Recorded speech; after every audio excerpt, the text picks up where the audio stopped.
என்ன பண்றியோ?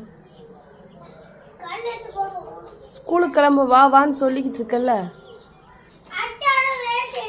எந்தத்தா?